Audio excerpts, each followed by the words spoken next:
I'm Brandi Kruse. Coming up today on Undivided, Washington state Democrats just shoved through the largest tax increase in state history, proving they have learned absolutely nothing from what got us into this mess in the first place. Also, Governor Bob Ferguson has quickly shed his cloak of moderacy, and an unexpected Washington town doubles down on DEI. That and much more coming up today on Undivided. Remember, you can support our show for just $5 a month. It is a fan-funded show after all. Sign up today at undividedpod.com. That's undividedpod.com. And again, a subscription to support our content, just $5 a month.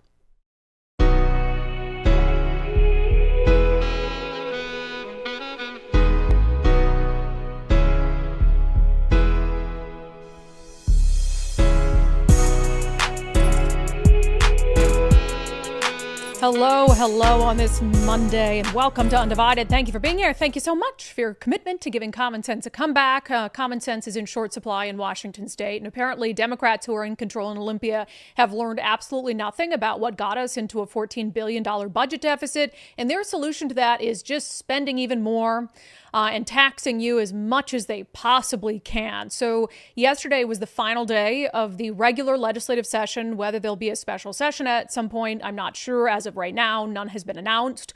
But in the final hours, after 4 long months, when they could have done all this work, of course, they shoved through all the really critical stuff in the final 2 days, and they passed a $78 billion budget, sent it to Bob Ferguson's desk where it awaits his approval. So here's the breakdown on what you need to know. $78 billion in spending. 8% spending growth, which is utterly insane, especially considering we spent our way from a massive surplus into a massive deficit over the course of like 5 years. They've learned nothing. And in order to pay for 8% spending growth on what all their, pet projects and ideologically charged programs, they have pushed through $9.3 billion in new taxes over the next 4 years. And you will feel this.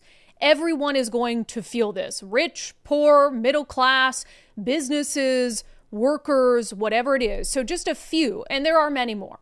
They've passed through dozens of either new taxes, or increased fees. Just the big ones that you need to know about. B&O tax. This, I think, is going to be the most readily sort of accessible to understand the consequences of. So the B&O tax will impact businesses big and small. And also what happens when there are increased taxes for a business. Well, if that business sells goods, produces goods, whatever it is, who are they? Are they going to eat that cost? No, they're not going to eat that cost. They're going to pass it along to you. So you can expect increased costs for basically anything that you buy. Also, we know that there will be, it's only a matter of time, increased property taxes. They've just handed local school districts increased power to push through massive property tax increases to fund local school districts. So if you're living in King County and you're a sane person living in King County, buckle up, because we know the rest of the voters in Seattle are going to approve these things and you're going to pay the price for it. Increased gas tax. We already see gas prices going up dramatically because of the Climate Commitment Act. So you can add an extra 6 cents a gallon on top of that. Increased death tax rates. So for estate taxes, if you have a loved one who dies, you're going to be paying more of a increase in taxes on what they leave behind. Of course, they have increased the capital gains tax because we knew they would. They pushed it through. It survived an effort to repeal it, so they felt emboldened. So now the capital gains tax has gone up. They've pushed through a test wealth tax that's narrow in scope, and the whole intent of it is to see if they can get it to survive a legal challenge. So they're going to do this experimental narrow wealth tax because they want to tax rich people, tax them out of the state, like Jeff Bezos went running to Florida. And then we're going to have to spend millions of dollars in taxpayer funds defending it in court. So ridiculous. And then, of course, you got sales tax, Tesla tax, Discovery Pass fees went up like, 50%? I think from $30 to $45. Ridiculous. You ever been to one of our trails that the Discovery Pass funds? They look like shit. What are we paying for? What are we paying for? And you might say, well, that's why we need to spend more. No, you've had plenty of money and you still don't take care of them. So what are we even paying for? And then, of course, the reparations fee that went through that we'll talk more about in a moment. So they learned literally nothing. Literally nothing. And we're going to be right back here year after year dealing with budget deficits because a lot of these taxes are going to scare businesses and wealth out of the state. And so what happens when you pass increased taxes on the wealthy in the form of capital gains tax, wealth tax, whatever it is, when you pass increased taxes on businesses, more businesses are going to leave, more wealthy people are going to leave. So the revenue coming in from those taxes is going to dwindle over time. And then they're going to come to you, middle class, working class people, and say, well, we're not getting as much as we thought we'd get from increased business taxes and capital gains tax. And we're not going to cut any of the programs that we were already funding through those taxes. So we're just going to have to come to you for more money. So we're going to continuously be in this cycle of being in a budget deficit, of them passing increased taxes to dig us out of the deficit because they don't want to cut spending at all. They want to continue to fund things like laser hair removal for transgender inmates. They want to continue to fund things like paying for legal fees for illegal immigrants, illegal aliens, all of these ideologically driven things. And you're going to bear the burden of that. And until people vote differently, then they're going to continue to do what they've always done. And why wouldn't they? And again, that's why I blame politicians, number 3. Number 2, the voters, for continuing to put these same people back in office and then complaining about what they do. And then number 1, of course, is the media, because the media is supposed to be the watchdog for all of us. The media is supposed to be telling the truth about what's happening down there. And instead, you have ideologically driven entities like the Seattle Times editorial board that's coming out with all these editorials about Democrats need a budget better. They can't push through all these new taxes. Yet they just endorsed all these people for re-election. And they'll endorse all these people for re-election again in a couple years. So the media has absolutely zero credibility. And then the media on some of these insane bills that were pushed through use the captured language of the Democratic Party. They call, instead of rent control, what do they call it? Rent stabilization. Instead of reparations, what do they call it? The Covenant Home Ownership Program. Because that's what Democrats want them to say, because that makes it sound less bad. So it's the media's fault first and foremost. We would not be in this situation. Voters would not continue to vote the same way if they knew the true depth of absolute incompetence and irresponsibility that's happening in Olympia. And then, of course, the voters, you do bear some responsibility for this. Not you guys, of course. Not you. You know the voters I'm talking about. And then it's the politicians. Politicians are going to do what we let them get away with doing. So a couple things. Travis Couture, Representative Travis Couture, who's one of the budget leads for Republicans, he absolutely eviscerated them on the floor when this budget went to a vote. We now will have a $78 billion budget that assumes the largest tax increases in state history. Taxes on the working class and the blue-collar folks spread across almost everywhere. The budget negligence of the past, where we once had a $15 billion surplus, but now face a $15 billion deficit, will be solved and balanced on the backs of hardworking Washingtonians. That's wrong. This budget assumes an 8% increase in reckless spending. An 8% increase in reckless spending.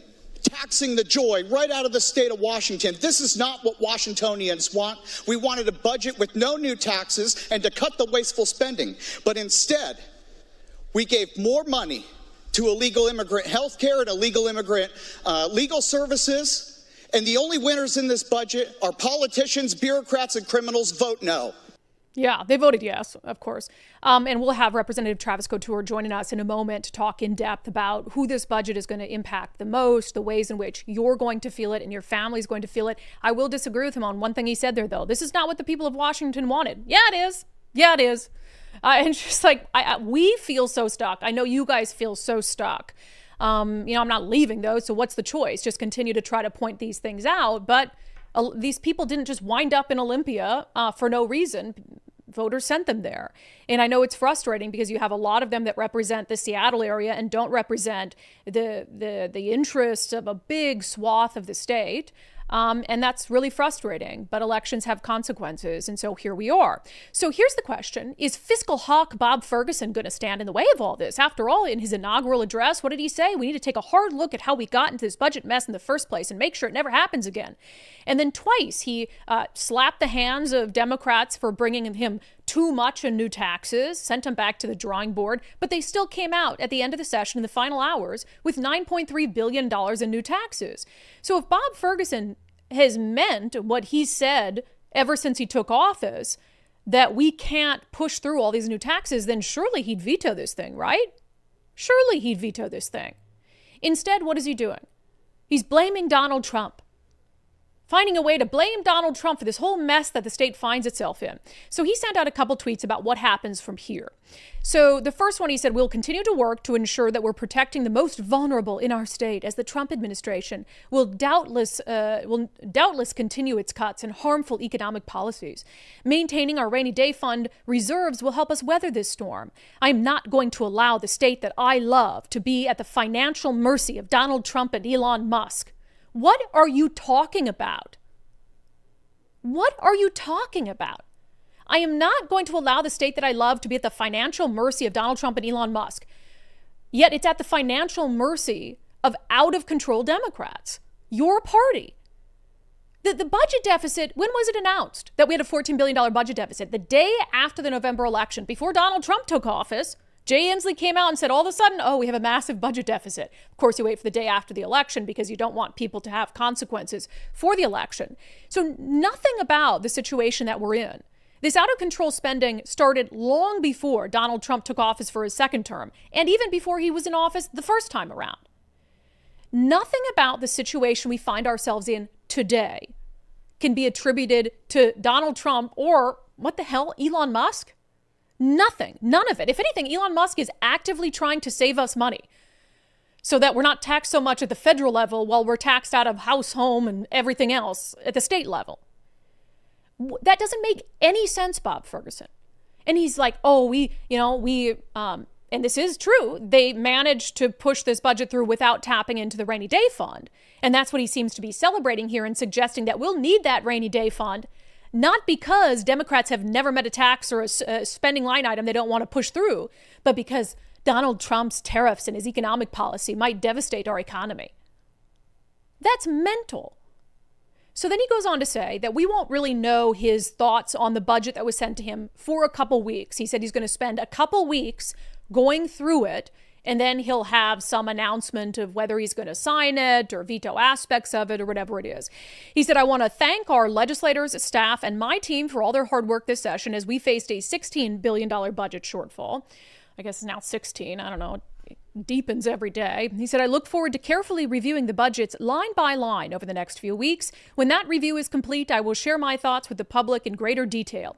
Beginning with my inaugural address, I've emphasized that we must use realistic revenue projections, preserve our rainy day fund reserves, find billions of dollars in savings and efficiencies, including a $100 million grant program for more law enforcement officers, increase investment in affordable housing, and increase the percentage of our budget devoted to K-12 education.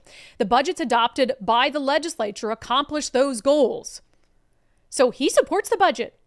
After all the hand-wringing and fiscal responsibility, he's saying he supports $9.3 billion in new taxes, the largest ever tax increase in state history, and an 8% increase in spending.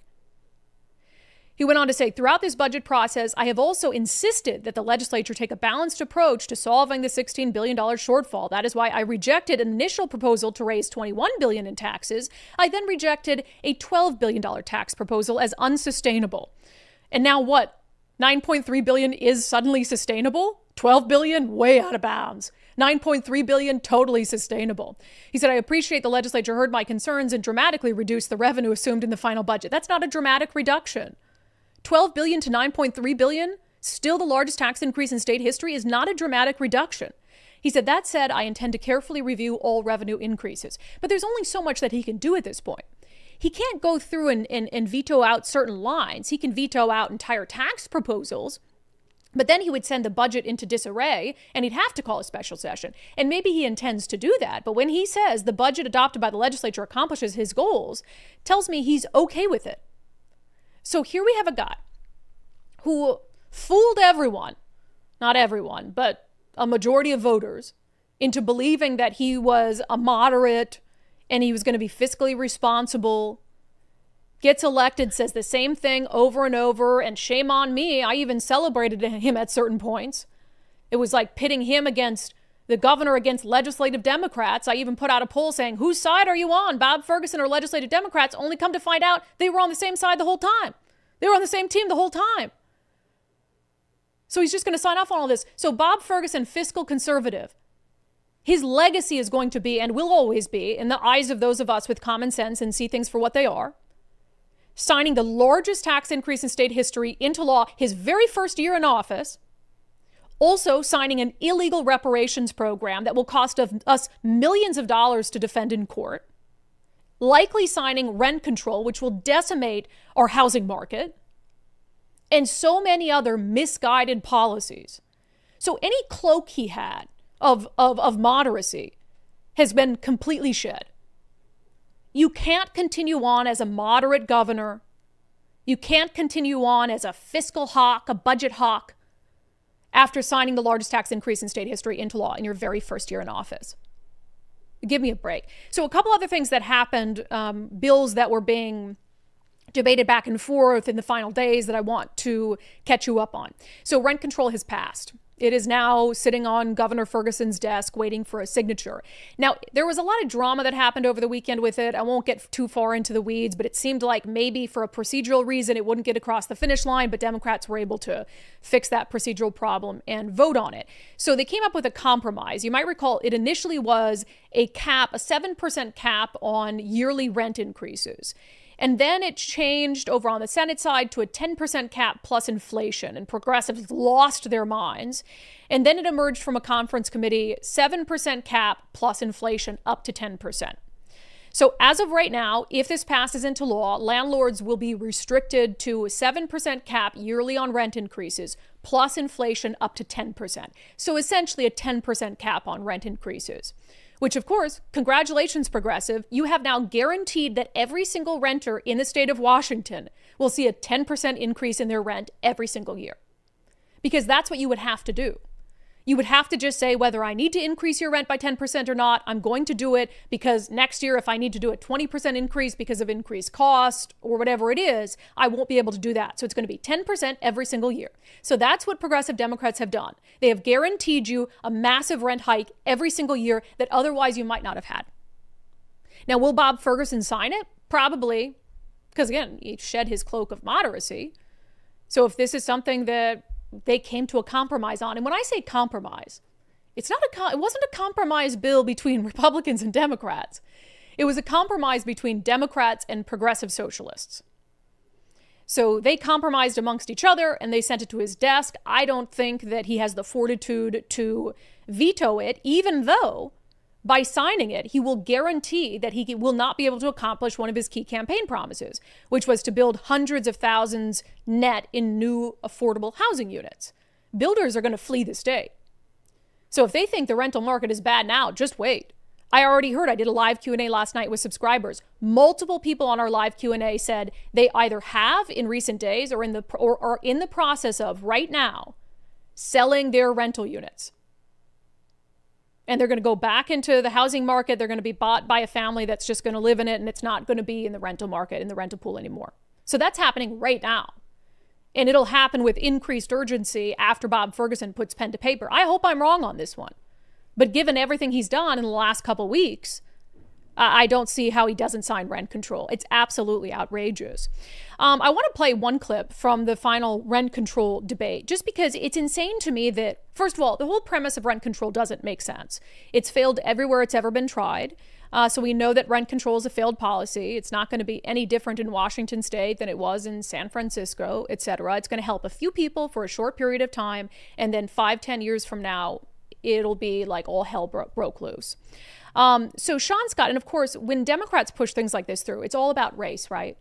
All about race. We have to make up for the wrongs of the past, like the way, way distant past, by ruining people's lives today. That's what they did with the reparations bill. And they're doing it with rent control as well. And it's not only the media that will carry the water and push the narrative, but it's also, there's rules on the floor during debate where you have to stick to the subject of the bill. When you stand up as a lawmaker and you make arguments for or against, you have to stick to the bill. You can't just wax poetic about societal issues unless you're a Democrat in the state house. Then House Speaker Lori Jenkins will let you stand up as a Democrat and say whatever you want to say to guilt people into supporting the bill. So here's how socialist Sean Scott characterized why they're pushing through rent control.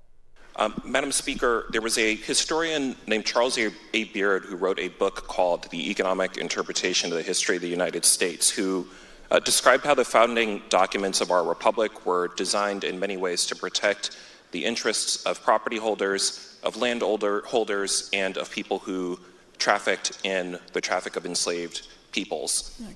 Our state, Madam Speaker, is named after one of these individuals who, at the time of his death, held over 60,000 acres of land and held the property deeds to over 317 enslaved peoples of African descent. Madam Speaker, we have seen that what happens... Please state your point. Thank you, Madam Speaker. The good member does not appear to be talking directly to the policy. Thank you. The Speaker finds that the remarks are relevant and contextual. The point is not well taken. Please proceed. Thank you very much, Madam Speaker. We have seen, especially in recent years, that what is relevant to the other Washington is relevant to this one. The long history of race and class disenfranchisement of people who do not own property is unfortunately very, very well established. In Washington state, renters experience less economic stability than their counterparts who own their housing. Renters tend to have lower rates of voter turnout, and for many years they were actually excluded from being able to join neighborhood associations. And it's unfortunate that I think renters are in many ways invisible in our public affairs. So the bill before us, Madam Speaker, is not just a material win for people who do not own property in our state, although it certainly is that. It's also a paradigm shift. The bill before us shows that we can legislate on behalf of everyday people who don't inherit lots of money or own real estate or own a lot of property or many acres of land. And when we continue to move in this direction, you and I, Madam Speaker, I believe that we can make Washington a much more fair state. And so as a result, I'm urging your strong support of the bill that's before us, House Bill 1217. God, okay, so much to unpack there. So it's George Washington's fault we need rent control? Is that what I took from that? George Washington had too much land and owned slaves, and so that's why all these years later we need rent control statewide in Washington? Like, what are you even talking about? And at the end there, he says, this bill is important to prove that we can legislate on behalf of everyday people. Can you not be an everyday person if you own a house? Can you not? And the way he says, and legislate on behalf of everyday people who don't inherit a lot of money or own a lot of land or a house. As if middle-class people don't own houses. He acts like, and this is the mentality, every person who owns a home is rich and evil. Do you own a home? Are you rich and evil? It's insane to me, but it shows the mindset, right? It's a socialist mindset, and he is a socialist, so maybe that shouldn't surprise us after all. But this idea that we have to punish property owners in order to lift up renters. We see that in so many facets of how the progressive mind thinks and the socialist mind thinks. It's not just about giving people the tools they need and the ability and the opportunity to lift themselves up. We have to push other people who have done well down. So it's not about lifting everyone up onto the same plane. It's about bringing you all down to everyone else's level. No matter how much hard work and tenacity that you've put in, blood, sweat, and tears to getting where you are in life, even if it means that you bought a modest home, which is a $500,000 home in Washington, and you saved years and years and years and years to buy it. Well, according to Representative Sean Scott, you're like an evil rich person. So none of that matters. They're going to push you down and punish you to lift other people up. And that's what this rent control debate is all about. But then again, they say they want one thing and they get another through their policies and what they're pushing. And if I seem pissed off today, I am pissed off. I'm frustrated because it's so frustrating to me that people don't see this and don't see the hypocrisy as well. They talk about these big conglomerate landlords, the landlords that own thousands of units, and they're just driving up rents for no reason. You know the only landlords that are going to survive this? Take a guess. What are the only landlords that are going to survive this ordeal? The big landlords with thousands of units who can afford to take a little hit. The small landlords who own one house, maybe an investment property, a duplex, the mid-sized landlords, they're the ones who are going to sell like this because they can't take that hit. Because they can't just absorb losses and essentially provide a house for someone to live in for free or at a loss. So that's the mind of the socialist fringe that has taken over policymaking in Olympia. They're not the majority, not by a long shot. But they bully and shame the other Democrats into doing what they want. Because if you don't do what we want, you're racist. You're just like George Washington. might as well be a slave owner. It's insane stuff. It is not, they're not well. I hate to say that. It's just a way of thinking that makes no sense, that's not healthy, and that's just dripping with this victim mentality. Everyone's a victim. We must save them by putting other people down. Wild stuff. Also on the crazy bills that made it through this session that are waiting for a signature, maybe from Bob Ferguson, they passed honest to God pay for striking workers, a gift on a silver platter to their friends in the unions who fund their political campaigns. So they passed that, although there were some changes that made it less bad, but it's still bad. I think now the max benefit that these striking workers can get through our unemployment system is 4 weeks of pay. They should get no pay. You make a decision to walk off the job. Why should we pay for that decision? The unemployment system is a safety net for people who lose their job through no fault of their own. And now those people are on the same level as individuals who walk out by choice on the picket line and who many of their unions have strike funds to help them financially. And the fact they're not getting paid is one of the only drivers to get them to the bargaining table in good faith. This is absolutely a gift from Democrats to the unions, and therefore I don't think Bob Ferguson will veto it. Now, the way the Seattle Times covers this is insane, and it's, again, just another example of how this is how the media shapes the minds of voters by presenting these things uncritically. And then in turn, that's why voters continue to put these people back in office. So I just want to read a few paragraphs from the Seattle Times coverage of this. White House okays unemployment benefits for striking workers with a limit. It says, on Saturday, Democratic lawmakers said the bill ensures workers who choose to walk off the job will be less stressed about going without pay and seeing their finances erode in a lengthy dispute. Wow, I'm glad that we can make them less stressed. I'm glad we could do that for them. With the threat of economic hardship eased, workers will be in a better position to endure lengthy negotiations. No, they'll be in a better position to get everything they want because there's nothing forcing them back to the bargaining table. Goes on to quote Rep. Beth Dolio, a Democrat from Olympia. Fundamentally, this takes a step to level the playing field for striking workers. The Times goes on to say, Republicans argued that providing benefits would be an incentive for union workers to strike. They tried unsuccessfully to amend the bill to exclude public school teachers and hospital workers. Jeremy Defoe, a Republican state rep, said, if you are paying people to strike, you will have more strikes. Rep. April Berg disagrees. They quoted her as saying, she's a Democrat, the policy only assures a level of benefits is available for workers when they do go on strike. The state is not paying workers to strike. Yes, you are. It's literally the same thing. The state is paying workers when they go on strike. So you are paying workers to go on strike. And you are giving workers more of an incentive to go on strike and more of a safety net to go on strike. It's insane, and it is only about being a gift to the unions. The most powerful union in the state, the Washington Education Association, one of the key backers of Democratic campaigns and progressive causes. Just wait. Just wait until this program is implemented and see how many more school teacher strikes we have. It's going to explode. And then they're all going to be sitting there on the picket line while your kids are out of school, and they're going to be collecting unemployment benefits, courtesy of their buddies in Olympia. Wild stuff. Will Bob Ferguson veto it? Absolutely not. Absolutely not, because his campaign was predominantly funded by unions as well. All right, one more crazy bill I have to talk about, and this one already did get signed by Bob Ferguson, and it just shows they're focused on all these ideological issues when we have nuts and bolts problems in Olympia about funding for big, important things and about taxes and all of this. And they're still focused on pushing through just nonsense. So Bob Ferguson signed House Bill 1971, and it will mandate that insurance companies cover at least 1 year of gender hormone therapy. Here's Bob signing it. This bill allows patients to pick up an entire year's supply at one time and allows providers the flexibility to adjust the length of prescriptions based on what is best for the patient. It's important to add that this is a very uncertain time for individuals who need access to gender-affirming care, to put it very mildly, and this legislation will be a huge help in that regard.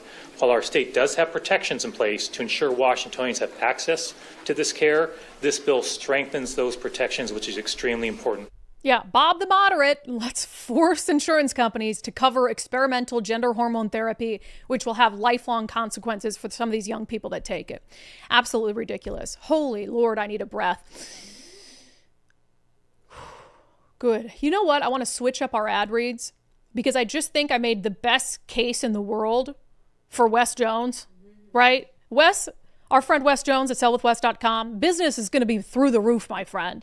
Because I'm already hearing from people who are selling the homes that right now are rental homes, rental properties, because they're not going to deal with it anymore. And with rent control coming down the pike, things are going to get even worse. So if you're one of those people, I hate to see it happen, but I don't blame you one bit. And I don't blame people who are moving out of state over all of this. So I might as well help my friend Wes Jones, one of our great advertisers, benefit from the insanity a little bit.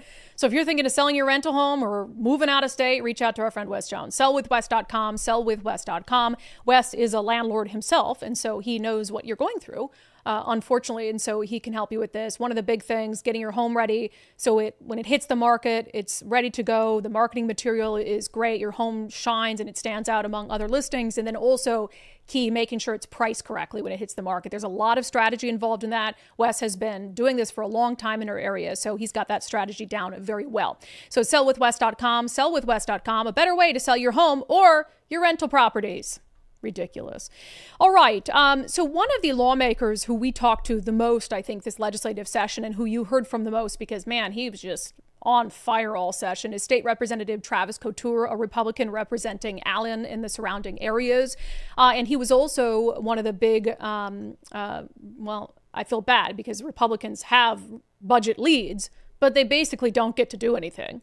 So they can put forth ideas, which he did, but then Democrats didn't include Republicans in any of their budget discussions. So I know it was a tough couple days for Representative Travis Couture, especially with his frustration over the budget. He joins us today to talk about it.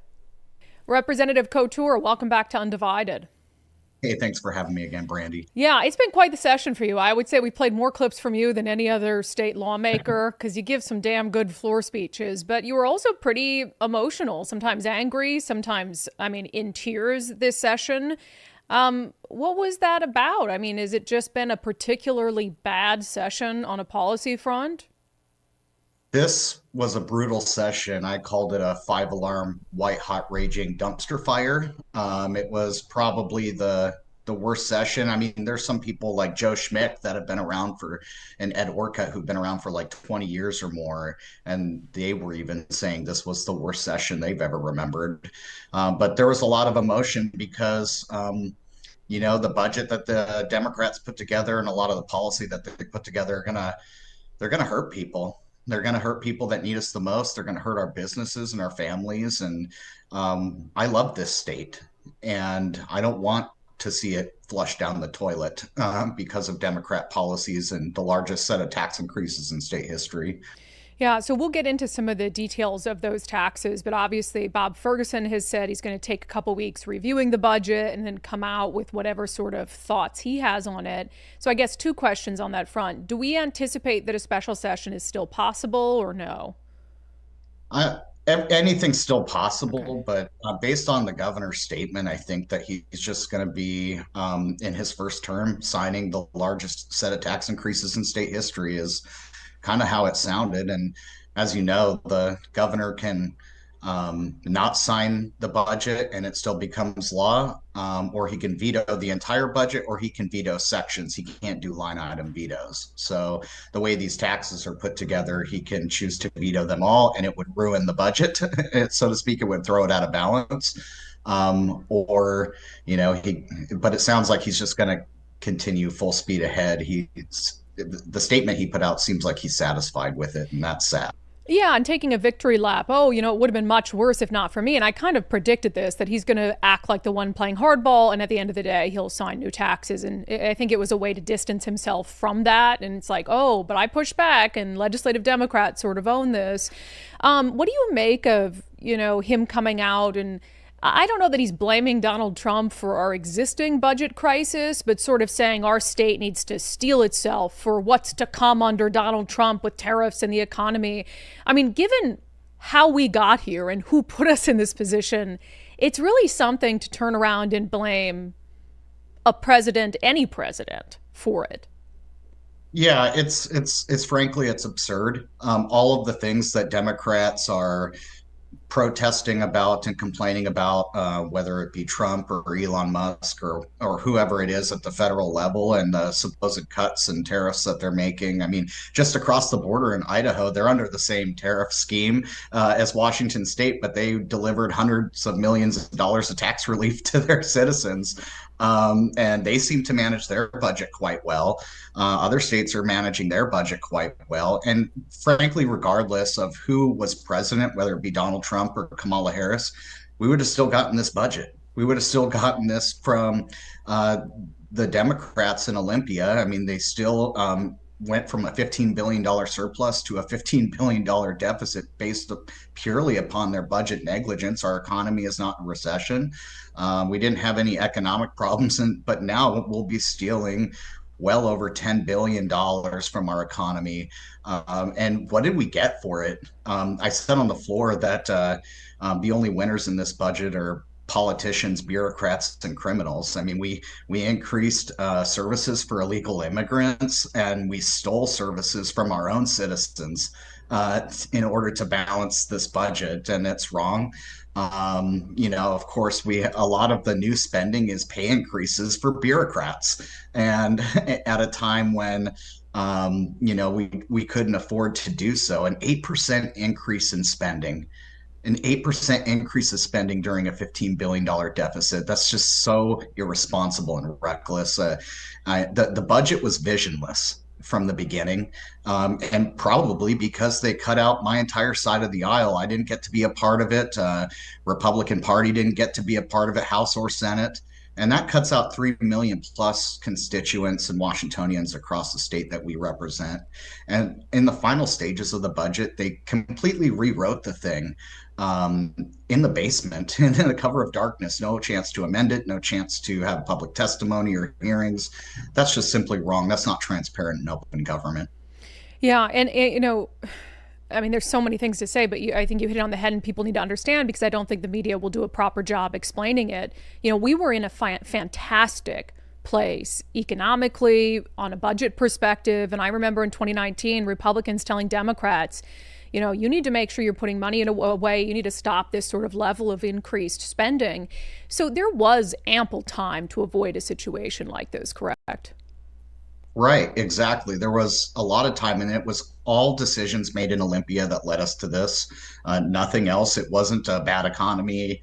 Of course, revenues went down a little bit, but I mean, our revenues actually never went down. It just slowed down from crazy levels to somewhat crazy levels, right? And we're still having record revenue in the state of Washington. We never had a revenue problem. We had a massive spending problem. And for the fourth straight budget in a row, we are spending more than we take in.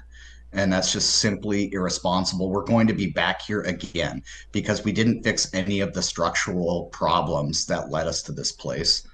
So of all the new taxes, and I mean, there's dozens, and there's some small ones, as you said, taxing the joy out of blue collar workers, basically anything they want to do, want to put some zin in, tax, sporting event, tax, beer bottles, tax, all that stuff. But then there's, of course, the big ones, B&O tax, what will likely be massive property tax increases for school levies, gas tax, capital gains tax, excise tax, sales tax, the Tesla tax. I mean, just to name a few. What do you think, or where do you think regular Washingtonians are going to feel these tax increases the most? Yeah, I think that what people need to realize is that when you tax business more, that a lot of the times business is forced to place those taxes and pass them through to the consumer.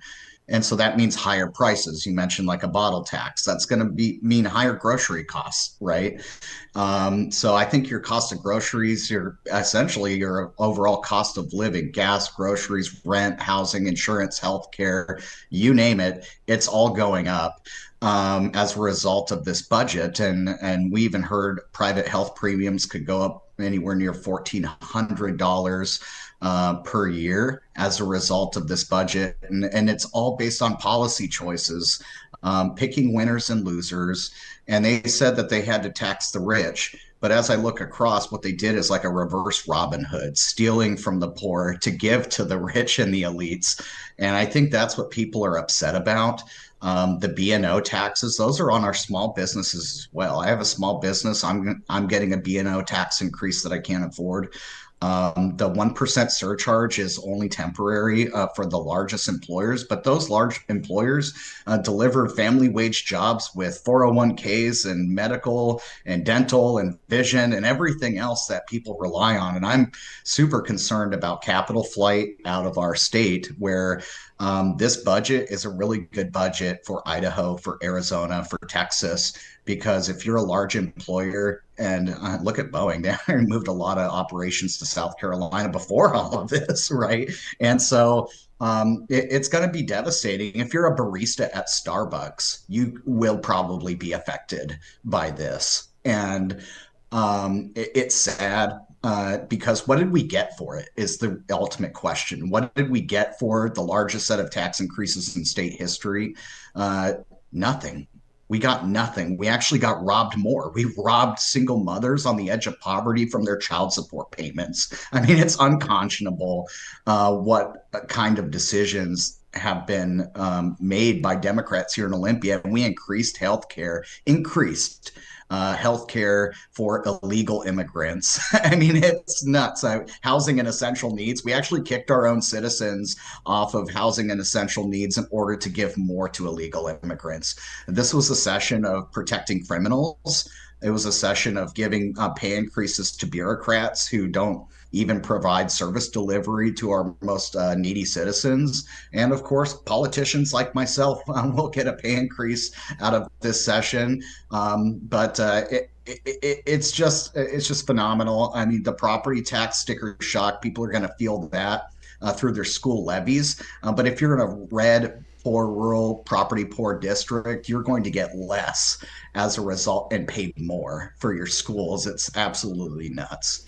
Yeah, and I think to end here, it is nuts and people are mad, but at the same time, I mean, the Democratic majority didn't happen overnight. I mean, people voted for this. They continue to vote the same people back in office who continue to outspend our means, who continue to increase taxes, and I don't have any reason to believe that this time will be any different. I mean, what do we need to do to wake people up and have them connect this crunch they're feeling to the people who they're voting to send to Olympia? Yeah, it's a tough question because I think in politics, oftentimes people pay attention to the national level and they associate that with all politics at all levels. And it's not true. The state government is vastly different than the federal government. And although some things that the federal government does affects our state, but none so as much as the state government. And so it's a lot of hard work when you're already in a minority to try to message that. And when you have a media that isn't always on your side, as you know. Yeah. But I think we did a tremendous job. I mean, I always say that we're outnumbered, but we're never outclassed. And I think that we've done a tremendous job to kind of really spell out what's happening here in Olympia this year, probably more so than in other years past. The business community here in Washington State, sometimes on our side, sometimes not, depending on the issue, but very upset. And even the Seattle Times editorial board, Twilight Zone, is on our side, and so we got to keep pushing the message and keep, just trying to connect the dots for people because people are going to feel the crunch. And I think that based on a lot of the record testimony we had in Olympia on some of these taxes and other things, especially like ending parents' rights in schools, absolutely nuts that Chris Reichtal, if you don't follow his ideology, could just rip all the money from your school, 11th hour change to that bill. It's just absolutely nuts. And so, I mean, there's a lot of work to be done. I wish I knew the perfect answer, but I love this state and I want to save it. And I'll just continue fighting on. Yeah. Well, you mentioned the Seattle Times editorial board being on your guys' side on the budget front, but they'll turn around the next election cycle and they'll endorse Democrats, the same ones who put us in this pickle. So, to me, it's just they're talking out of both sides of their mouth and they're not helping the populace understand what's going on. Representative Travis Couture, someone needs to put together a killer montage of all your best speeches from the session, because there were some good ones. So we appreciate you fighting so hard and you caring so much. I mean, I think there are a lot of politicians who care, but you really stand out as someone who gets very emotionally invested in what's going on, and it shows. So we appreciate you, and thanks for fighting for everyone, not just people who agree with you politically. Thanks, Brandi, and I appreciate you too, covering all the hard news here in Olympia. All right, so that's Representative Travis Couture. And again, and we have some breaking news that we're going to get to coming up in a moment that happened while we were playing that interview for you. I don't care about the Democrat-Republican thing. It's not about like dogging on Democrats or whatever it is, but they're the only ones with any power to do anything. So everything bad happening in our state is their fault. It is. It is. Anyone who tries to suggest otherwise is just helplessly biased. And if there were Democrats pushing back against these policies, if there were Democrats pushing good ideas, we'd give them credit. We've given them credit before. But this is about one party controlling everything and it leading to horrible consequences for the people of this state, who then turn around and it's like an abusive relationship, who then turn around and continue to put them back in office because really the media spins a tale that's favorable for Democrats. And so people aren't making that connection that Democrats are the ones doing this to us because the media treats them with kid gloves and covers for them, like the Seattle Times. Yeah, you'll go back, you'll complain about the budget process now, and then you'll go back and you'll endorse the exact same people who put us into this situation and voted for the largest tax increase in state history. Until we let go of this Democrat-Republican thing, vote blue no matter who, we're not going to fix it. So that's the key, and that's really the challenge here. That segment is brought to you in partnership with our friends over at Future 42. Turn your frustration into action at future42.org. And a big thank you to Future 42 for sponsoring our weekly segment that we run during the legislative session, Politics Unpacked, helping people make sense of what happens every week of the session. We'll have our final episode of Politics Unpacked to sort of wrap everything up coming up this Friday. All right, I want to get to some breaking news that happened during that interview. And I don't know if they can even do this, but Caroline Leavitt, the White House press secretary, is speaking right now in front of a new media gathering. I know our friend Ari Hoffman is there as well. And so she was talking about the previous executive order from the Trump administration, basically threatening to strip federal funding from states that are continuing to allow biological boys to compete against girls. So obviously Washington is one of those states. I have never heard Caroline Leavitt say it quite this way, but she now says that they might consider prosecuting state officials who continue to disobey this federal executive order and continue to allow boys to compete in girls' sports. Here's what she said. The president signed a very strong executive order, making it the policy of the United States federal government that there are only two sexes, male and female, and we are not going to tolerate biological men competing in sports or impeding in private spaces for women like myself or you. And we've seen states defy this federal order. You've seen the state of Maine, unfortunately, because of their liberal governor, who nobody in that state disagrees with, I will add, being from New England, I can attest to that. People are incredibly fed up with her trying to oppose this common sense message. You've seen young women who have had to go on television to plead with their governor, please stop letting men play against me in sports. We shouldn't live in a country where that even has to happen. The president deeply understands that. That's why he signed that EO. And when Maine decided not to follow it, the Department of Justice sued them. So anyone who disobeys federal law will be either prosecuted, sued, or say goodbye to your federal funding. Prosecuted? I mean, can you imagine Chris Rakedahl, the Office of Superintendent of Public Instruction, getting prosecuted by the federal government for allowing boys to compete against girls in sports? Now, I don't know that that should be or will be the very first lever that they pull. I don't necessarily even want to see that, as grossed out as I am by Chris Rakedahl's continued commitment to allowing boys to invade girls' spaces. But if you pull federal funding and they don't care and they keep doing it, you sue them and they don't care and they keep doing it, then what other option is left? And I was critical of the Trump administration last week because Donald Trump has signed all of these executive orders, many of which seem like they're tailor-made for the state of Washington, yet we don't see anything happening. Strip DEI. Our governor comes out last week and announces that we're going to have a state DEI conference. I mean, just flagrantly violating these orders and almost daring the Trump administration to do something about it, and then they don't do anything about it. And then the executive orders on boys and girls sports, and to this point, we haven't actually seen anything in Washington state. They seem obsessed with Maine. But if you're going to threaten things with these executive orders, when are you going to make good on those threats? And so I'm sorry, I like what the Trump administration is doing. We have another executive order that's very relevant to our state we'll talk about coming up in a moment in national. But it's one thing to say it. It's one thing to sign it. It's another thing for that to have teeth and actually mean something. So if it comes down to prosecution of state officials, gosh, I mean, how do I feel about that? If that's the last lever you pull, I guess I'm fine. But part of me thinks they'd love it. Can you imagine the street cred in Seattle that Bob Ferguson would get if the DOJ comes in and walks him away in handcuffs, or Chris Rakedahl for sticking to the DEI and sticking to the boys and girls sports things? I mean, they would probably welcome it. So I don't know if that's the best thing either, but if it gets to that point, somebody just said fugitive mama on X, perp walk Rakedahl, but would he not love that? So something has to be done to make sure that the executive orders mean something. Because I'll celebrate it, but I'll only celebrate it for so long. Because when a few months go by or a year goes by and that executive order doesn't mean jack and nothing's been done here, we're probably the worst state in the nation for this stuff, then my patience is going to start to wear thin. But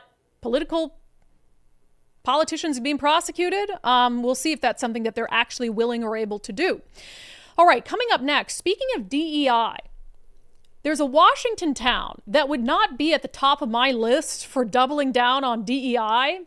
You will not believe the insanity around DEI that ensued at one of their city council meetings. I think this is an exclusive. Haven't seen it anywhere else. You'll see it here on Undivided coming up next. First, our friend Zach Abraham at Bulwark Capital is going to have another one of his free live webinars, which is basically to help you understand what's happening nationally with the economy and tariffs and the markets and all of that, and how it impacts your retirement portfolio. So this latest one coming up Thursday, May 22nd, is going to be the tariff edition, which that's very timely. So how are the tariffs impacting your retirement portfolio, if at all? How are they impacting the overall economy? So you can sign up totally free at knowyourriskradio.com, and Zach Abraham will give you sort of his thoughts on what's happening with the tariffs and how it could impact your retirement or put your retirement portfolio at greater risk. How is your retirement portfolio held up amidst all of this? And then you can ask him any questions that you have as well. So again, Bulwark's Tariff Edition webinar coming up Thursday, May 22nd. They're going to cover how the market is reacting to recent tariffs, how it impacts your retirement portfolio, then the long-term outlook for 2025, and a full reveal of how Bulwark is always looking for opportunities to lower risk, lower cost, give your retirement as much upside as possible. Sign up now, knowyourriskradio.com. Again, that's knowyourriskradio.com. No cost, free to you. Will be very, very informative, as his live webinars always are. All right, when I think of the Washington town of Ellensburg, what comes to your mind, Nicole? I already know what the answer is. It's where I met my husband. Right? The rodeo. The rodeo. The Ellensburg rodeo. Good old-fashioned, down-home, hard-working people. Absolutely. Going to the rodeo where I met my sweet husband, who was kind of pretending to be a cowboy. And then I learned he was more city than I was. But well, small now he's town. Not. I know. Now branding he's country, cattle. right? He was branding cattle this weekend. Small town, good living. And apparently also a town that is now obsessed with DEI. Let's talk about it in our segment, Unbelievable. Ellensburg, how disappointing. How disappointing is this? So here's the deal, a little bit of context here. So those of you who don't maybe know where Ellensburg is, it's east of Seattle, past the mountain passes, where it sort of starts to become a little more, what do you call it, desert-ish, I guess? So it's a small town. I mean, what's the population? Yeah, prairie-like. Cool place, a lot of farmers and ranchers out there, and they have the state's biggest rodeo that happens there. So just set the stage.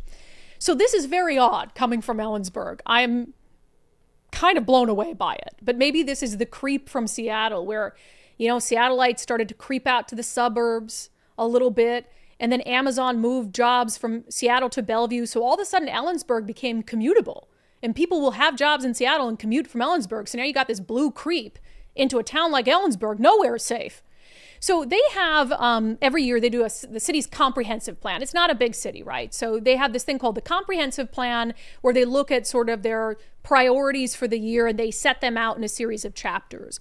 So in Ellensburg, they have something in their comprehensive plan specific to DEI. So they have a DEI commission and an entire chapter, it's chapter 9 of their comprehensive plan, dedicated to basically the city's DEI initiatives. So as part of their comprehensive plan, they look at it every year and they ask for public input. And the public can submit, suggested amendments to the city's comprehensive plan. For the last 8 years, not many members of the public have submitted any feedback on the comprehensive plan, any sort of amendments. In 2018, 6 members of the public submitted feedback. In 2019, it was 5. In 2020, it was 0. In 2021, it was 3. In 2022, it was 0. In 2023, it was 5. In 2024, it was 5.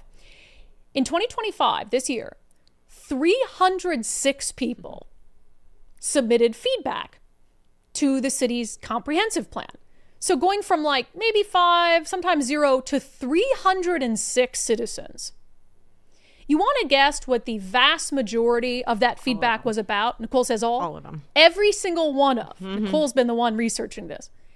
Every single one of the 306 suggestions about the city's comprehensive plan had to do with their Chapter 9 DEI, with people having a problem with the city's DEI commission and some of its DEI efforts. And of course, there's much more attention on DEI, right? But from a couple people a year to 306. So there was a city council meeting, and I want you to understand how insane this is. Because the city got all of these, I would basically say, angry letters from citizens about their DEI commission, 306 in a single year. How do they respond to that? Well, they decided, rather than take it seriously, hear public input, consider abolishing Chapter 9, changing DEI, they decided, let's just get rid of this feedback process. Let's just stop the process by which the public can offer feedback on our comprehensive plan. So they got too much negative feedback about the DEI commission. They decided, we're just not going to take feedback anymore. I swear to God. So the citizens who gave the feedback on DEI are livid, and understandably so. I want to take you through a little bit of what happened at a recent Ellensburg City Council meeting. So this is a mom who stood up at the meeting, and she's frustrated with all this DEI nonsense. And she talked about a man exposing himself to girls, she's a parent, in a pool locker room in town. The DEI has failed our kids and the very people that they promote to protect. There is currently a small family bathroom that now has benches. Thank you. And it is, however, too small for a family of 4 to use with mom's help. And then there is nowhere to rinse off before entering the pool. So we're back to square one, where the family must enter the women's locker room to rinse off when a man can and has been standing with his genitalia fully exposed. The increased size of the privacy changing stalls in the women's bathroom has been appreciated, but the issue still remains that we have to walk past a man with his penis hanging out in the shower to get to said private changing stalls. DEI has failed this man, and it has failed our children. With a leaky roof and an HVAC system that doesn't work and a host of logistic issues within the layout of the facility, we need a bigger pool budget. But for me, the white elephant in the room is the DEI rules that have been put in place to displace the families so that a man can hang out his genitalia in the women's bathroom without consequences to him, but massive consequences to others. If DEI fails one part of the umbrella that it says it protects, then it as a whole has failed. DEI has broadened its umbrella of coverage too far. It's had too many fingers in too many pies. We need to eliminate DEI and try again. Yeah, so these are these citizens angry about DEI. They tried the approved route by going and submitting these proposals for amendments to the city's comprehensive plan to do away with the DEI as it exists now. And the city reacts by calling a meeting and saying, hey, we're going to vote to suspend the citizen amendment process. So you have people showing up who are livid about this and telling these stories about these real life, like, hey, my kids have to walk by a grown man with his ding-a-ling hanging out. That's not right. And it's not right. So how do you even argue against that? Well, there was one guy, Tory Jones, a man, who showed up and he spoke in support of the city's DEI initiatives. And his argument, honest to God, is that it's not that bad for a child to see a penis. Penises in dressing rooms, I wonder about that. I don't think it's inherently harmful for a woman to see a penis. I grew up with a male and a female parent. I saw both penises and vaginas growing up, and I came out perfectly fine. So, obviously not. It goes into other areas. So, say you have a father. I'm a father. I took my child to the pool many times growing up, right? My child happens to have male genitalia. But if I had a daughter, would I then not be allowed to bring my daughter into the changing room if her mother's not there to make sure that she gets showered? Would she not then see penises? I don't feel like that would damage her. And then, as a father, am I not allowed to take my child to the swimming pool? So, a male bathroom, or whatever the case may be. And the other thing we're looking at is, say it's a transgender person, they've had gender reassignment surgery, so they now have the physical characteristics of their gender, which are they going to use? Are they going to use the women's room, or are they going to use the men's room? I feel like it would be very much more unsafe for a woman to be in the male dressing room than vice versa. Wait, so it's unsafe for a female to be around male genitalia? Yeah. He says it would be unsafe to make a transgender person, like who maybe had their penis cut off, to make them go in a male locker room, but it's not unsafe to let the one that still has a penis in with girls. Right. If I'm following, this is Ellensburg, people. This is rodeo town. These are the kind of people, and that's their logic, right? And this guy, he couldn't just stop with his own public testimony. There was a mom of 9 kids who's been involved in the foster care system who says it's her responsibility, she feels like, to protect her child's innocence. And it should be. A parent should be able to protect a young girl, their child, from seeing a grown man's penis. I mean, right? It's crazy. And so she's speaking about this, and that guy you just heard from, Tory Jones, heckles her. I'm a mother of 9 kids. I'm a grandmother of 1. And I would like to say that it has, unfortunately, I can tell you that when my kids go to a swimming pool, they bring a robe because I need them to come out, because it has been an occurrence. I was a foster parent for 10 years. It's been my soul, living and breathing, to do my best to protect children. And I want to protect their innocence. Children, they don't, you said, okay, you had children and you let them, and you would allow them to, it is your, stop the timer. Okay. I'll have you removed from the audience. Sorry, and he leaves. It's okay. He leaves the room. I just want to say that it is that gentleman's choice to expose his children to things, but for the innocence of children altogether, they don't need to be exposed to any of this. That is trauma. That is sexual abuse. Okay, when we're exposing to a stranger's, and I don't care, girl, boy, whatever, that is trauma. So we need to think about the children as we move forward, the children of Kittitas County. Yeah, and it should be a parent's choice. And I'm sorry, with that guy, I don't mean to judge anyone. I don't recall ever seeing my parents' genitalia when I was growing up. He acts like this is just a very normal thing. So anyway, I have to give all the credit in the world to Councilmember Joshua Thompson, who appears to be the only one in a city like Ellensburg with an ounce of common sense. So not everyone was allowed to speak at this meeting. At a meeting when they're deciding to shut citizens out of the process of amending the city's comprehensive plan, they don't allow all of them to speak. And he's frustrated because he's like, it would have taken maybe it's a small meeting. There's only a few people in the room. It would have taken maybe 15 minutes just to let everyone speak and say their piece. And so he loses it on his fellow council members. This would have been the one meeting where we could have heard everybody that needed to raise their hand and talk about something that's dividing this community, and to put anybody off in this room for to say 15 minutes is, our job up here is to listen, and this council tonight failed that. I hate raising my voice, but I have to raise my voice for everybody that's in this room and everybody that's at home. There's been too many people that have been told to shut up or come back later or you can't talk. It's an embarrassment. Damn it, somebody's got to raise their voice for these people.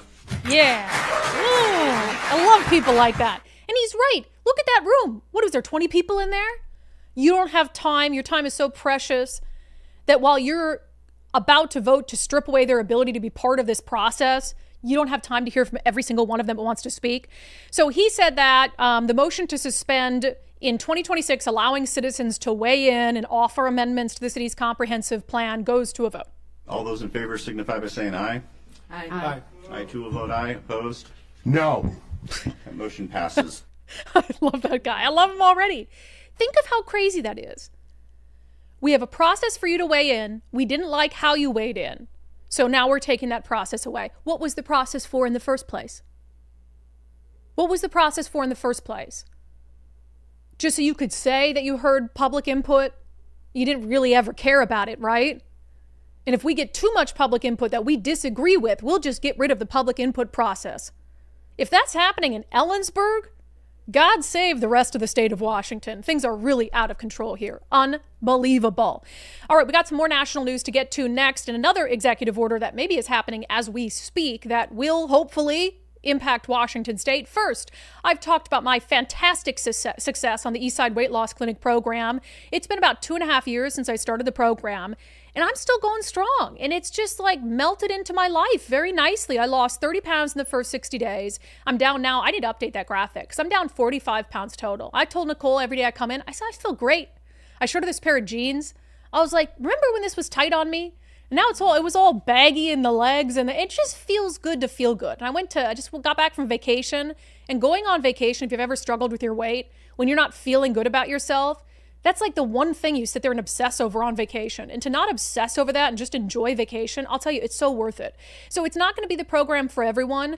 I would recommend, as with any weight loss program, making sure that you figure out if it's something you can stick to before you invest in it. So reach out to our friends at Eastside Weight Loss Clinic, eastsideweightlossclinic.com, eastsideweightlossclinic.com. They have a handy little scheduling system where you can schedule a 15-minute consultation with Dr. Ryan Coogan and his team. And they'll just go over what the program entails, and you can decide whether it's something that will work for you. But I just hear from so many still while I'm going out. Even I was down in the legislature, like 2 different lawmakers came up to me and said, I did Eastside Weight Loss Clinic. I feel so good. I'm like, good for you. I love hearing those stories. So eastsideweightlossclinic.com, eastsideweightlossclinic.com. Okay, so we talked about Caroline Leavitt saying we might prosecute state officials who continue to allow boys to compete against girls.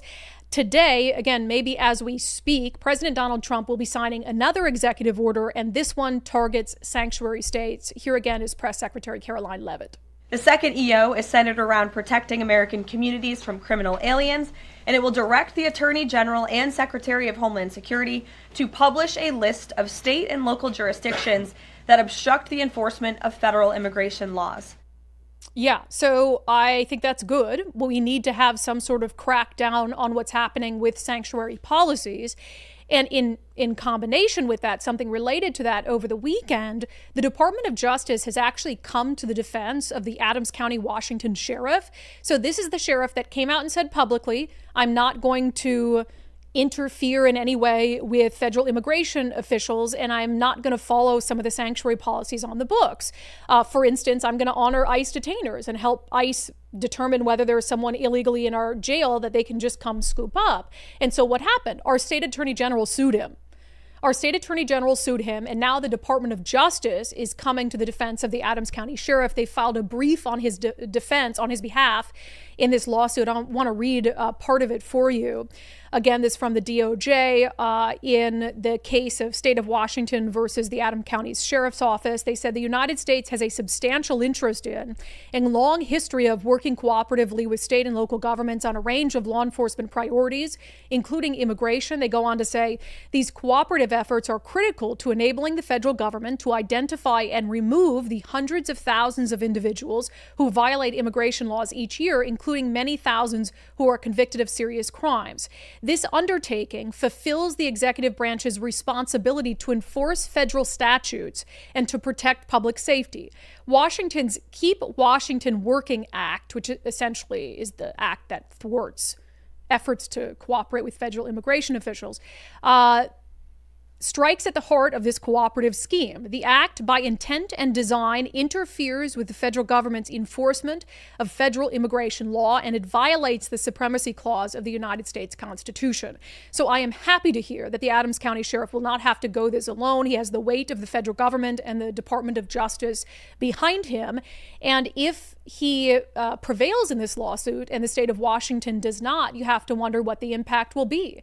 Then you could have sheriffs and law enforcement officials in all of these common sense and more rural and red areas that wouldn't have to abide by sanctuary policies anymore. And they could help federal immigration officials get murderers and rapists and drug traffickers out of their communities more easily. And that ultimately is what we want to see. Also, I should make a pitch here for our special report, Sanctuary. It's up on all of our platforms if you haven't watched it. And it takes a look at, and we go out with ICE, and it takes a look at some of the people who they're rounding up, who they're arresting, who have committed heinous crimes in our communities, and the ways, it details the ways that sanctuary policies do interfere with some of these efforts at the federal level to get these people out of our communities who are not legally supposed to be here. So good for the DOJ on that. I look forward to reading more on this executive order around sanctuary states and seeing what it might mean for the state of Washington. Okay, let's see. I want to get to our subscriber poll, and then we'll move on to comments and maybe a birthday song for Nicole. She's like, please don't. Oh, I will. Although I'm a little stuffed up. Uh-oh. I think from being out and all the sagebrush this weekend, we were in Eastern Washington. Do you want a sexy happy birthday? No, Are you thinking I'm like just commenting? Are you thinking like Marilyn Monroe, happy birthday, Mr. President? I can give you a sexy happy birthday if you want. That's kind of weird. No. It's okay. It's okay. No, now I will. Okay.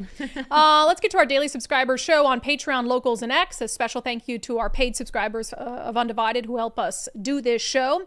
So I gave you two bills that are still awaiting a signature from Governor Bob Ferguson. I asked you, which would you most like to see vetoed? Rent control or pay for striking workers?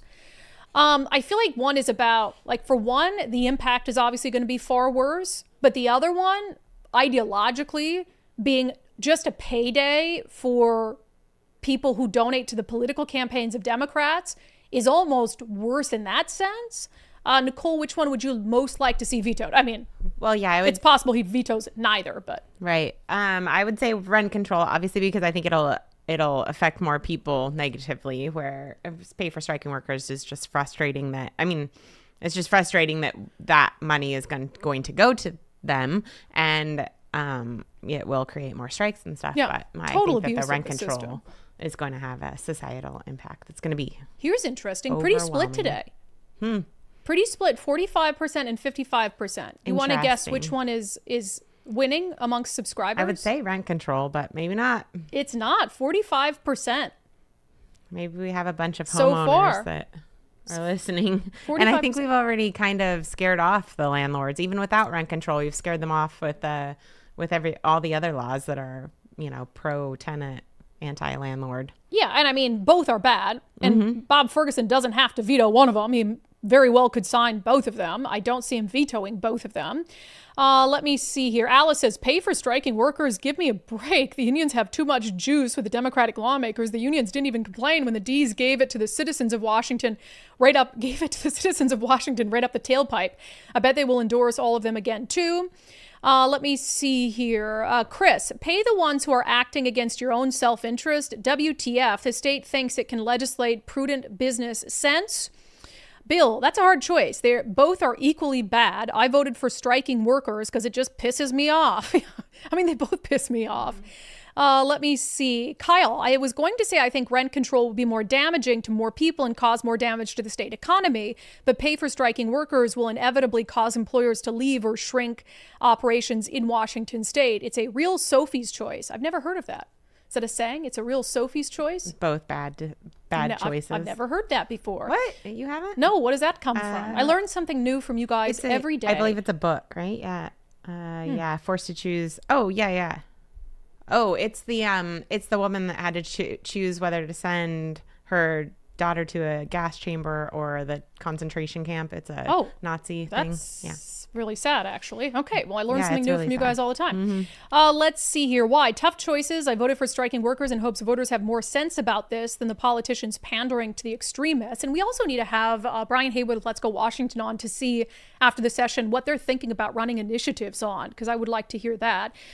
Jeff, both bills will be disastrous. As a former landlord, the rent control bill will have wider reaching consequences, but paying workers so they can strike sends a bad message and stacks the deck against businesses. And also pay for striking workers. If you have kids in school, again, you don't think that teachers are going to strike just like that because they're not faced with this possibility of being out of work for a long period of time without pay. So yeah, there are some definite negative consequences that are widespread for both of them. I land on rent control, though. I mean, rent control is going to be disastrous for the state, for housing availability. I mean, that really is one of the big issues in the state for everyone across all political and ideological spectrums. Is it's really expensive to buy a house. It's really expensive to buy a house, and that can have such a detrimental impact on you. And so it's just going to get worse under this bill. All right, let's see here. What was I going to do? Oh, yes. I have told you guys over and over, take the First Mark Challenge. While we were sitting here, I got a nice email from First Mark Insurance saying, hey, Brandi, just wanted to let you know your umbrella coverage, your umbrella policy is up for renewal. Has anything changed? Just checking in. Here's how much it'll cost. And I love that. And if you're not using First Mark, who's doing that for you? Are you doing it yourself? Don't do that. Take the First Mark Challenge today, firstmarkinsurance.com, firstmarkinsurance.com. They have been doing this for a long time in our area. They're very, very good at what you do, and you never pay them a dime for their services. So that's the part that's really a no-brainer for me. Where there's a lot of, I think, stress and worry about, do I have the right insurance? Do I have what I need? Am I getting the best price? That is just completely taken away from you when you work with First Mark Insurance. So start by taking the First Mark Challenge, firstmarkinsurance.com. They'll go over your current insurance. They'll talk to you about your insurance needs, maybe some changes that you have coming up. Like for Mike and I, after we got married, we were thinking about life insurance, not too much that he'd want to cash in on it, an appropriate amount, right? Life insurance, all these other things that we never thought of before we were joined together. And so First Mark walked us through that process, and it was incredibly helpful. So firstmarkinsurance.com, firstmarkinsurance.com. The very best part is they work for you, not the insurance company. So they're always going to have your best interest in mind. So if you haven't done it yet, take the First Mark Challenge today. All right. First, Nicole, join us. Will you? Fresh off her 25th birthday. Right. There were a lot of, I had a live subscriber Q&A last night, and there were a lot of happy birthday wishes because it was actually your birthday yesterday. Right. Oh no, here we go. You told me sexy. So now you're going to get, should I take my shirt off? No. Are you sure? Yes. Do you want me to take it I'm off? positive. My pants? No. Okay. Dave, just like that. Happy birthday to you. Happy birthday to you. Happy birthday, dear Nicole. Happy birthday to you. Wow. You're welcome. It's like whispery sexiness. I tried. That's as sexy as I get. Thank you. Could have been sexier with my shirt off, but probably a good choice. All right. So happy birthday. What'd you do yesterday? You played softball. I am hurting today. Yeah. It was a double header, first of the year. My ribs hurt. My legs hurt. It hurts to breathe. Get a year older. Nicole plays one game of softball and now she can't breathe. My finger hurts. Oh, it is. It is amazing the things that as you get a little older take a toll on you that you used to be able to do. Like we were just riding quads around this weekend, and just from like bouncing, my back and my lower back, and it's just, and then Mike got kicked in the knee. So you remember my husband got attacked by a sea lion in Cabo? The same leg, he was helping our neighbors in Eastern Washington. We have some property out there, and we're surrounded by cattle ranchers, and they were branding the calves, and Mike helps them, and Mike loves it, and he just loves it, and he just got. He deserved it, obviously. He's trying to get the calves in there to brand. One of them just The biggest one too. Yeah, the couples most of them were small. This one was like a behemoth. Just right in the knee. Just what do you call it? A little donkey kick. Yeah, right in the knee, and his knee is just black and blue. The animals. Is it a bad sign that the animals are attacking my husband? Nature is turning against him. It sure seems like it. And he's such a good person. I know. You know, so it's like he doesn't deserve it, but he was putting them in a chute to be branded. So I would have kicked him too. Yeah. I didn't really do any physical labor during this. I stood there and laughed at my husband as he got peed on and pooped on and kicked. And occasionally when he looked too sweaty, I'd give him some water. Well, so that was nice. Yeah, I thought so. Sounds All like right. fun. No, it was an interesting experience. I like to see. I mean, you get an appreciation for what it takes to be a farmer, a cattle rancher, and to do these things. And one of the things I loved about the experience of getting to see what they were doing is they had their kids. So it's like a I mean, they've been there for generations. It's a big deal. Was there a barbecue? I mean, normally there's like a whole day around it. We ate food and all that. And then their friends came in to help, and they have their kids and then their kids' kids. So there was this girl, must have been 9 years old. She had a knee brace on from a trampoline injury. And she's in there doing the same job my husband is. And my husband's like this big dude, and she's just running circles around him, just getting the calves in there and just absolutely killing it. And I thought it was so cool to see these kids working so hard and just helping their family out and getting done what needed to get done. And they loved it. They were having a blast. Yep. And I'm just like, man, this is such a good example of what this like wholesome lifestyle the difference, right? Right. Between kids Values. like that and some of the kids in the city who are just hooked to their devices. And so it's just a really cool experience. I actually have some family that owns a dairy farm in Wisconsin. And, Yeah. and if the calf is born on your birthday, you get to name it. So I get to name a cow because she texted me and she's like, you got one. Oh, I love And that. What'd you so, name it? I haven't really decided yet. I'm thinking about it. It's a big, I don't know. They keep them for a long time. And I want it to be one of the good producers. What about Brandi? No. I guess I don't want to be named after a cow. I almost was going to name it Rain, but spelled Rayne because like Seattle, it would be the Washington cow, right? Okay. But I was like, that's really cheesy and weird. It's You know, very hippie, weird. You think on it. So I'm going to think on it. Think on it. That's good. All right. To comments, Old Sub Sailor, $20 super chat. The commie Dems have corrupted the voting process as well. They will never be removed from power because the Republican Party is totally defunct in this state. The National Republican Party won't pay to overcome the corruption. Nicole's cat with a super chat. Happy birthday, Mom. I can just picture your cats. Happy birthday, Mom. Happy birthday. Papa Woody says, come on to Washington, Pam. I think Pam Bondi is that. And also said, happy Taurus birthday. You're a Taurus? Yes. Is that it right now? A bull. See? Oh, I'm pretty stubborn. Yeah. Yeah. You and my husband. Yeah. Two stubborn people in my life. How'd this happen? It happens. I'm not stubborn. I'm perfect. Jeff Eklund, Republicans are the party of businessmen. They make things. Democrats are the party of lawyers. They take things. It's a fact. For example, look up the prior professions of past presidents and also the professions of past governors of our state. Bob Ferguson, lawyer. Jay Inslee, lawyer. Christine Gregoire, lawyer. I mean, there's a common theme here. Wow. Grego Lakis, man, my shoelace just broke. Damn that orange man, it's all his fault.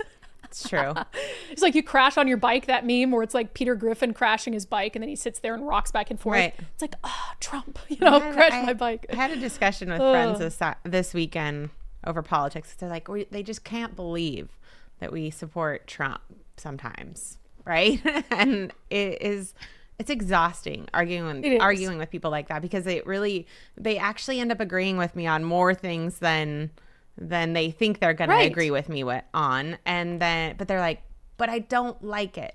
Yeah. And I'm like, and then the tariffs and like, one of them said, I'm not better off now than I was 4 months ago. I'm like, but why were you not better off 4 months ago? Right. That was because of 4 years. It's just exhausting. It is. But again, it's the media. Exactly. I mean, that is the primary issue in America right now is the news media. And that breaks my heart. I mean, that's the profession I wanted to have for the rest of my life and, and I thought it was so noble and worthy and important. And it's like they are ruining people's lives by not doing their job because they're, of course, so hopelessly biased. But there are some things that I wish, because they were arguing about things being out in court and Trump being challenged all the time, and it's just this constant, lawsuit after lawsuit, nothing actually gets done. And I will agree with that it is frustrating, but I guess it's frustrating on both sides, because he does some things that he knows are going to be challenged and thrown out, and then they also challenge him on things that they shouldn't be challenging him on. Like, let it go. So it's on both sides. Pick your battles. They're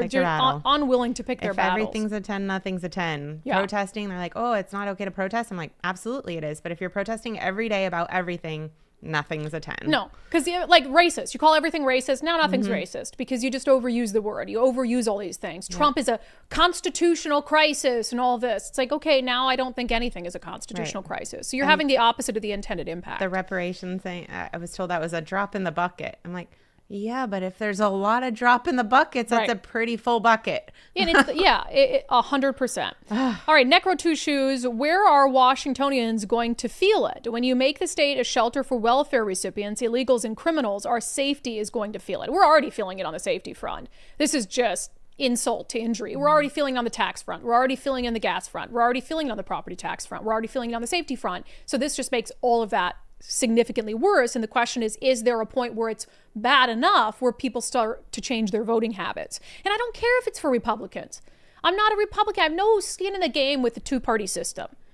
I care about individual people and their priorities and the policies that they will vote for or not vote for. If you're a moderate Democrat and you're going to be willing to push back against these things, by all means. And that's one of the things Republicans need to realize is you're going to have to put your pride aside and your party loyalty aside. And in some of these races where it's a socialist progressive versus a Democrat who might side with reason 50% of the time, you're going to have to start donating to their campaigns. You're going to have to start helping their campaigns, and you're going to have to start filling in the circles for them, because not every Democrat is created equal, and that's the thing that's going to start to change it in the state of Washington. All right, Huckle Pick and Bear. I like that name. We are all now dumber for having listened to that speech. Which speech? My speech? I believe it was Sean Scott's. Oh, okay. Thanks, guys. DCBs, does that guy realize Washington State wasn't around at the time of Washington? Yeah. So it's George Washington's fault. According to socialist Sean Scott, it's George Washington's fault why we need rent control in the present day. Great thinking there. Concerned humanity. I know a lot of people who own homes. They didn't inherit the house. They didn't inherit any money. They work hard and didn't buy stupid stuff so they could buy a house. Exactly. This idea, this notion that if you own property or land, it must have come from someone else. You must not have worked for it. Mike and I bought land a few years ago before I quit my TV job. You think I got any money from my family? Like, do you know anything about how I grew up? You think Mike got any money from his family? No, we worked hard for it, and we made a decision that it's something that we wanted to do, and we figured out how much money we needed to save to make it happen. So give me a break. Dave Marcus, I'm Native American, and I myself don't understand their mentality. They seem to get more ignorant by the hour. I have no hate nor ask for anyone to pay me for what happened decades ago. Pat Davidson, Ellensburg is the home of Central Washington University, the university that gave a day off for those mourning the win of President Trump. That's true. But I sort of try to bifurcate universities and places of higher learning from the surrounding area. A lot of people that work there that live in the city of Ellensburg, so that might be why they've had a takeover of some sort. Yeah, they've gone wild. And then I had to include this comment from Tia. It was from last night's subscriber Q&A, but I thought you'd get a good kick out of it. She said, I used to drive my 3 kids around in a big Suburban, and I'd get yelled at and flipped off for hurting the environment. My kids all grew up and moved out, so I decided to do the right thing and get a small EV liberal car to hopefully not get yelled at. She got a Tesla. Now they're calling me a racist and a Nazi. Which is so funny. Literally, remember when that was a thing? Is like looking down upon people who drove a truck or a Suburban, and you're killing the environment. So she's like, okay, well, I'll get a Tesla, and now she's a Nazi. It's like, you can't win. No matter what, you can't win. I thought that was very, very funny. We'll never be able to win. No, I mean, like, can't win with the crazy left. Can't win with crazy. Absolutely not. I'm waiting for a lawsuit over the Tesla tax. Elon's got a. Can we not get your attention? They literally passed a tax to punish you. Let's get some attention here. Wild. I'm going to talk to Zach Abraham about that this week on Doge Watch. And with that, overtime, about a half-hour overtime. Let's get to our closing sanity check.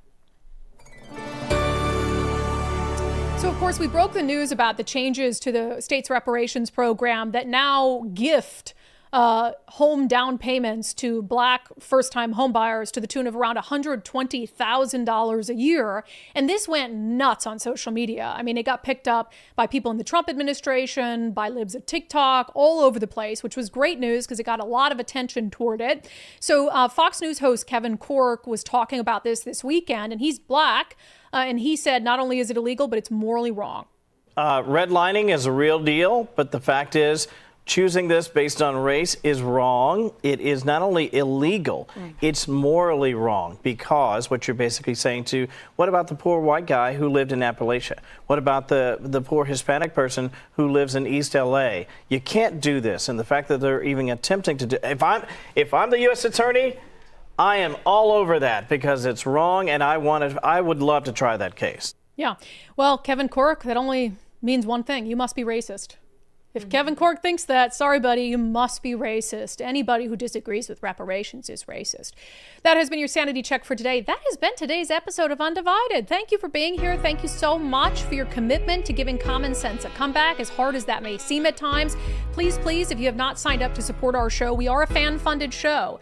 And you helping us by subscribing helps us rely less on advertising revenue, which is, I think, a good thing for everybody, right? So you can sign up $5 a month, undividedpod.com, undividedpod.com. Just click on the banner that says support the show for $5. And that's really it.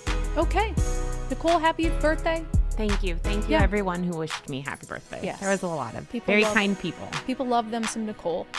All right. We'll see you guys back here same time, same place tomorrow at noon.